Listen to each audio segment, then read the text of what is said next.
गाली दिया करते थे। मैं तो पूछता हूँ नवाब मलिक साहब को आपने आप बता दीजिए, आपने झूठे आरोप में फंसाया था, आज बोल दीजिए।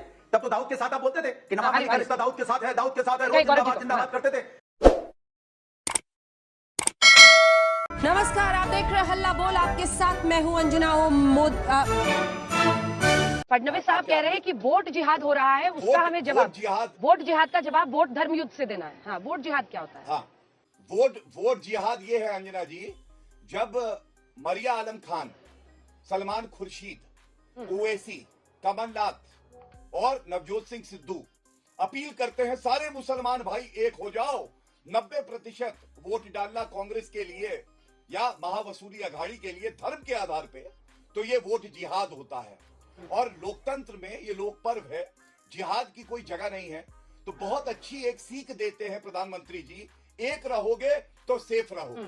इसलिए जब योगी जी कहते हैं कि बटोगे तो कटोगे, तो मैं समझता हूं इसकी गूंज आज केवल महाराष्ट्र और झारखंड में नहीं, केवल उत्तर प्रदेश में नहीं, केवल हरियाणा में नहीं, कश्मीर से लेकर कन्याकुमारी तक आज हर कोई जान गया है कि यही यथार्थ है, यही सच है कि एकजुट हो जाओ और जो धर्म की राजनीति तुष्टीकरण की करते हैं उनको समाप्त करने के लिए हम सबको एक होना है। लेकिन वोट जिहाद का उन्होंने डेफिनेशन भी बताया, समझाया, और इसी के साथ वो कह रहे हैं कि ये जो अलग अलग जगहों का, अभी मैं मराठवाड़ा में हूँ और आप तो सापरा साहब पूरे महाराष्ट्र को अच्छे से समझते हैं, यहाँ पे मराठा आरक्षण, दोनों तरफ से अलग अलग प्रोमिसेस की जा रही हैं, मतलब जानते हुए कि संविधान का ढांचा क्या है आरक्षण के मुद्दे पर, यहाँ मुस्लिम आरक्षण की बात, कहाँ जाकर मामला रुके?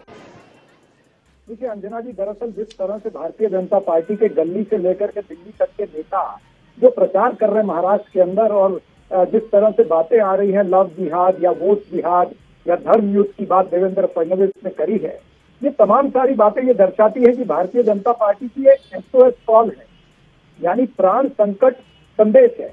इनके प्राण अभी संकट में है महाराष्ट्र के अंदर, इनको पता है कि ये मुद्दे पर जीत नहीं सकते हैं, इसलिए ये इस तरह की बातें करके ध्रुवीकरण करना चाहते हैं। अंजना जी, आपको मैं बता दूं, ये जो महायुति सरकार है ना, ये खोखेबाज और धोखेबाजों की सरकार है।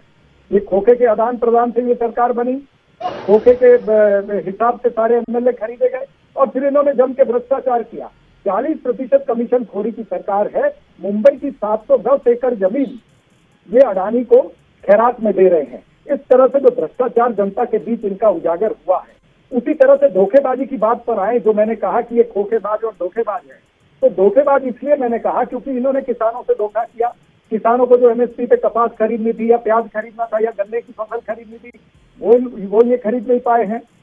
उसी तरह से किसानों के जो लोन है वो माफ नहीं कर पाए हैं। युवाओं से धोखेबाजी की, इन्होंने कहा कि हम नौकरियां देंगे और फिर 8 लाख करोड़ के उद्योग जो है वो गुजरात में चले जाते हैं। 5 लाख लोगों की नौकरियां जो है वो महाराष्ट्र से गुजरात चली जाती हैं। तो ये धोखेबाजी इन्होंने की। और अंजना जी, आपने ही बताया था एक दिन 1261 नौकरियां थी एयरपोर्ट लोडर की, उसके लिए 25,000 युवा आए थे मुंबई में, अगर आपको याद होगा, और 1257 नौकरियां महिला पुलिस कांस्टेबल की थी। 1,11,000 महिलाएं जो है उसके लिए आई थी। तो ये दर्शाता है कि महाराष्ट्र के अंदर जो है बेरोजगारी चरम पर है। तो इन्होंने युवाओं से धोखा किया, किसानों से धोखा किया, महिला अत्याचार बढ़ा, महिलाओं से धोखा किया है। तो अगर इनको धर्म युद्ध भी करना है तो एक धर्म युद्ध आप करिए ना, महंगाई के खिलाफ करिए, आप बेरोजगारी के खिलाफ करिए धर्म युद्ध, भ्रष्टाचार के खिलाफ धर्म युद्ध करिए। अब भ्रष्टाचार में इन्हीं के लोग सारे सम्मिलित हैं। करोड़ों रुपए का खोखों का आदान प्रदान यहाँ हो रहा है, और फिर ये किस मुंह से बोलते हैं धर्म युद्ध? ये जनता, महाराष्ट्र की जनता बेवकूफ बनने वाली नहीं है। देखिए, एक रहेंगे सेफ रहेंगे, इस नारे में क्या दिक्कत है? समाजवादी पार्टी के दफ्तर भी बहुत सारे बाहर नारे लग रहे हैं। अब बीजेपी ये कह रही है कि अगर एक रहेंगे तो सेफ रहेंगे। अब इसमें क्या वोट है भाई, बताइए। देखिए, भारतीय जनता पार्टी जो कहती है वो करती कहाँ है? वो तो बटोगे तो कटोगे से शुरू करती है बात को। जब उसको पकड़ा जाता है तब फिर वो अपने नारे को रेक्टिफाई करने की कोशिश करती है। हम तो कहते हैं हम तो संविधान को मानने वाले लोग हैं। पहली लाइन में लिखा है हम भारत के लोग, दूसरा शब्द पढ़ेंगे तो समाजवादी लिखा है, उसके आगे पढ़ेंगे तो सामाजिक न्याय की बात होती है। तो यही तो इसी फॉर्मूले पे तो हम चल रहे हैं, PDA की बात करते हैं, क्योंकि सामाजिक न्याय है। हम समाज के उस वर्ग को भी आगे लेके आना चाहते हैं जो समाज में कमजोर है।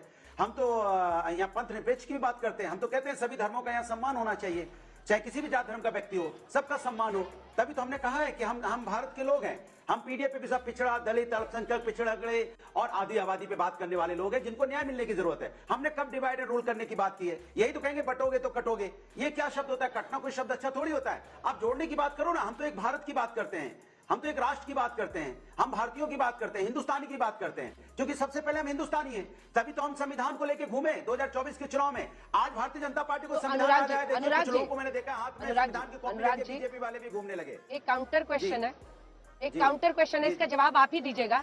आप कह रहे हैं हम हिंदुस्तान की बात करते हैं, तो आप फॉर्मूला भी देते हैं हिंदुस्तान। बिल्कुल। फॉर्मूला तो आपने कुछ जातियों का समीकरण बनाने वाला दिया, PDA, बाकी हिंदुस्तानी कहाँ गए? फॉर्मूला तो हिंदुस्तान होना चाहिए ना। तो शायद आप भूल गए वो सामाजिक। मैंने आपसे क्या बोला, मेरे शब्दों को आपने नहीं समझा। अगर आप संविधान को देखेंगे तो पहला शब्द क्या है, हम भारत के लोग, उसके बाद क्या है, समाजवादी शब्द है, पंथ निरपेक्ष है, लोकतांत्रिक है और सामाजिक न्याय है। तो हम तो उसी की बात कर रहे हैं ना, समाज में सामाजिक न्याय की बात कर रहे हैं। हमने कब बोला पीडीए? पीडीए तो एक सामाजिक न्याय की बात है ना। समाज में जो लोग पिछड़े उनको आगे लाना है, माने उनको मुख्यधारा में शामिल करना है। जो ऑलरेडी मुख्यधारा में हैं उनके साथ उनको, हमको जो दलित है, जो अल्पसंख्यक, जो पिछड़े, उनको भी तो लाके खड़ा करना है ना। या जो आदि आबादी के लोग जो पीछे छूटे गए उनको भी तो आगे सामने लाना है ना। तो जब सब एक साथ मिलकर आगे बढ़ेंगे तो हिंदुस्तान आगे जाएगा। तो हम तो हिंदुस्तान आगे जाने की बात कर रहे हैं, हम बांटने की बात कहां कर रहे हैं, हम तो जोड़ने की बात कर रहे हैं। हम तो सबको एक साथ गौरव जी मिलकर जवाब देश को दीजिए, आगे ले गौरव जी जाने की जवाब बात कर रहे हैं। आप ये सोचिए, अगर ऑफिस में नहीं, एक सेकंड, अगर आप ये सोचिए अंजना जी, आपके ऑफिस में 4 लोग हैं, 2 लोग काम करते हैं, 2 लोग नहीं करते हैं, तो ऑफिस उतना नहीं आगे जाएगा ना। लेकिन 4 लोग काम करेंगे तो ऑफिस कितना आगे जाएगा। तो हम तो चाहते हैं 4 लोग काम करें, समाज के सभी लोग आगे बढ़े और हम देश को आगे ले जाएं, यही हमारा मकसद है। तो इसमें दिक्कत कहां है? भारतीय जनता पार्टी को नहीं होनी चाहिए ना। हम तो संविधान सम्मत बात कर रहे हैं। ठीक है, गौरव जी जवाब दीजिए, गौरव जी जवाब दीजिए। गौरव जी, वोट का धर्म युद्ध क्या होगा? गौरव जी, धर्म युद्ध कैसे लड़े जनता? वोट का धर्म युद्ध संविधान संगत होगा और गर्व है हमें इस बात पे कि हिंदू सबसे ज्यादा सहिष्णु है, 80% होके भी पद निरपेक्षता का रास्ता चुनता है और भाजपा हमेशा हिंदू अस्मिता के लिए खड़ी रही और हिंदू हमारे साथ खड़ा रहा। ये मेरे लिए गर्व की बात है, भाजपा के लिए गर्व की बात है। इस प्रकार की बचकाना बातें किसी के गले नहीं उतरती, लोग मजाक उड़ाते हैं। कांग्रेस महावसूली अघाड़ी में जब आई तो याद करिए पिछले चुनाव में पूर्ण बहुमत प्री पोल अलायंस भाजपा और जो एकजुट हो रखी शिवसेना थी उसको मिला था। कांग्रेस पार्टी तो चौथी सबसे बड़ी पार्टी थी और पलटी मारी और जाके मिल गई उद्धव ठाकरे से। तो इसलिए विश्वासघात किसके साथ किया? जनता के साथ किया। और राहुल गांधी की संविधान के प्रति आस्था देखिए अंजना जी, संविधान दिखाया, ऊपर लिखा है भारत का संविधान, अंदर खोला तो जैसे राहुल गांधी का खोपड़ी तो है, अंदर भेजा नहीं, वैसे ही संविधान खाली था। चल झूठा। इन्होंने बात करी कॉन्स्टिट्यूशन की, लाल किताब की बात करी। आपको याद होगा देवेंद्र फडणवीस ने लाल किताब के ऊपर कितना भाषण किया और भारतीय जनता पार्टी के लोगों ने कितना भाषण किया। और उसके बाद जब हमने ये तस्वीर दिखाई कि प्रधानमंत्री नरेंद्र मोदी और अमित शाह ये भी लाल किताब दे रहे हैं, तो फिर ये सारे चुप हो गए, फिर आ गए कि पन्ने खाली हैं।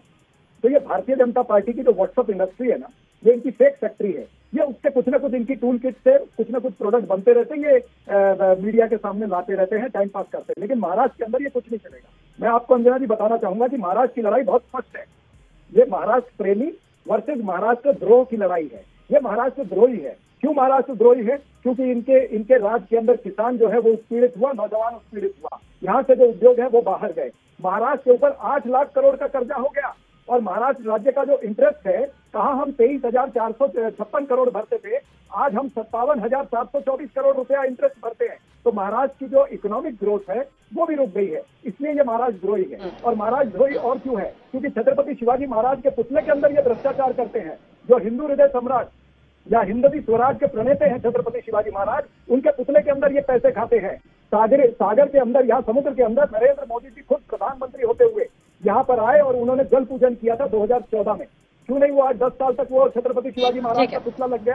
क्यों नहीं हिंदू मिल के अंदर बाबा साहब अम्बेडकर की स्मारक इन्होंने बना दी? हम किसी के खिलाफ नहीं हैं, हम सरदार वल्लभ भाई शायना जी इसका जवाब देंगे। लेकिन अगर गुजरात के अंदर सरदार वल्लभ भाई पटेल की मूर्ति 4 वर्षों में लग सकती है, तो फिर मुंबई के अंदर छत्रपति शिवाजी महाराज का पुतला क्यों नहीं लग सकता है? तो ये महाराष्ट्र द्रोही है, ये जवाब दीजिए। समझ गई है। और इनको आपत्ति इस वजह से हो रही है क्योंकि 2.5 साल में जो काम महायुति के नेतृत्व ने किया, शायद उन्होंने 60 साल में नहीं किया। मस्त जोक मारा। हम प्रगति की राजनीति करते हैं, वो तुष्टीकरण। हमारे प्रति बार बार बोलना कि देखिए कितना डेफिसिट है, और आप आपके मैनिफेस्टो में क्या लिखते हैं कि हम ये फ्री देंगे, वो फ्री देंगे, रिजर्वेशन के ऊपर रिजर्वेशन। क्या ये है आपका फॉल्स नैरेटिव? आपने व्हाट्सएप फैक्ट्री की बात की, ये तो एक नैरेटिव है जो फॉल्स है, जो बार बार संविधान को लेके सवाल प्रश्न। महाराष्ट्र इलेक्शन को लेके इनकी नैया डूब चुकी। उम्मीद पे वो कायम है, लेकिन उनको पता है कि वो उम्मीद भी नहीं है, उनके कार्यकर्ता में या वोटर में? तुष्टिकरण की राजनीति, भ्रष्टाचार की ठीक है, जवाब ले लेते हैं। उनको शोभा देती है। सापरा साहब छोटा सा जवाब दीजिएगा। और वाटा से अंजना जी इन्होंने कहा कि कांग्रेस पार्टी जो है, अब मेरी बारी है। देखिए, इन्होंने कहा कि कांग्रेस पार्टी जो है वो विभाजनकारी राजनीति करती है। अरे भाई, विभाजनकारी नारे तो आप लगा रहे हो। कटेंगे तो बटेंगे, ये नारा कौन लगा रहा है? घुसपैठिए किसने कहा था? ज्यादा बच्चे पैदा करने वाले की बात किसने करी थी? मंगलसूत्र छीन के ले जाएंगे, भैंस छीन के ले जाएंगे, मुजरा करेंगे, ये तमाम सारी नौटंकी प्रधानमंत्री नरेंद्र मोदी ने की थी कि नहीं की थी? तो ये जो विभाजनकारी राजनीति है, ये भारतीय जनता पार्टी हमेशा करती आई है। अब आप मेरे बीच में मत बोलिए, आप असहज मत होइए, शांत रहिए। ठीक है, शाहना जी रुक जाइए। अच्छा चैनल है, ठीक है, अनुराग जी, ये विभाजनकारी राजनीति जो अबू आजमी जी भी शिवाजी मानखुर्द की सीट से लड़ रहे हैं। अबू आजमी भी चुनावी मैदान में है। मेरा आपसे प्रश्न ये है कि आप लोग मतलब अगर हम फ्रीबीज की बात करें, फ्रीबीज की भी चर्चा होनी चाहिए, क्योंकि एक ही नारे के इर्द गिर्द पूरा कितने घंटे रोज रोज बहस करेंगे। अगर 1500 लाड़की बहन योजना में बीजेपी दे रही है तो महाविकास अघाड़ी कह रही है हम 3000 देंगे। पैसा किसका? जनता का पैसा। फायदा किसका? पार्टी का, जिसकी वजह से ये किया जा रहा है। तो ये कहाँ जाकर रुकेगा? 1500 हम 3000। ऐसे ही झारखंड में मैया योजना वो अभी 1000 दे रहे हैं, बीजेपी कह रही है हम 2100 देंगे। तो ये एक्चुअल भारतीय जनता पार्टी महिलाओं का सम्मान करना जानती कहाँ है? ये तो 1500 रुपए थे, हमने 3000 क्यों बोला? क्योंकि महिला सम्मान की बात करते हैं ना।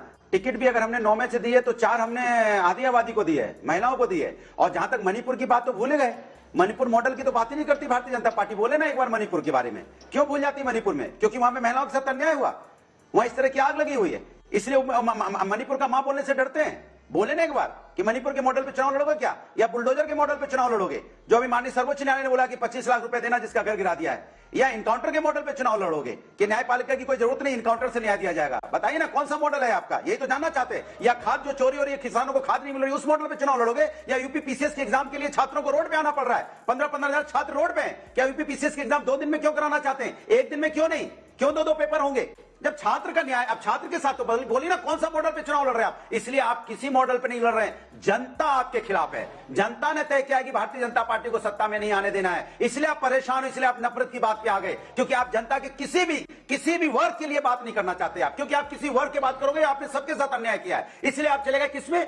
बटोगे कटो पे। लास्ट में आपको लगता है यही एक रास्ता है जिससे हम जनता के सामने अपनी फेस सेविंग कर सकते हैं, लेकिन कुछ नहीं होने वाला। जनता भी जान गई है कि भारतीय जनता पार्टी जनता के लिए नहीं है, सत्ता के पाने के लिए कुछ भी करने को तैयार होती है चुनाव के वक्त में। अच्छा भूल गए आप, बहुत गाली दिया करते थे। मैं तो पूछता हूं नवाब मलिक साहब को आप बता दीजिए, आपने झूठे आरोप में फंसाया था, आज बोल दीजिए। तब तो दाऊद के साथ आप बोलते थे कि नवाब मलिक का रिश्ता दाऊद के साथ है, दाऊद के साथ है, रोज जिंदाबाद जिंदाबाद करते थे। फिर उनको चलने, आज बताइए आज नवाब मलिक, इसके मतलब आप झूठ बोल रहे थे ना? आप बोलिए आप झूठ बोल रहे थे एक नेता की, इसके मतलब भारतीय जनता पार्टी झूठ बोलती है। शाबाश बेटा, बहुत बढ़िया। अब बताइए मैं क्या करूंगा? एक बहुत सिंपल सी टिप आपके साथ शेयर करती हूँ। अपने हाथ को इस तरीके से रखिए। If you look at this from your side, आपका लेफ्ट हैंड आपको बी के जैसे दिखेगा और राइट हैंड आपको डी के जैसे दिखेगा। B and D. B for थोड़ी मजा रखिए। वे मैं तेरा मन पर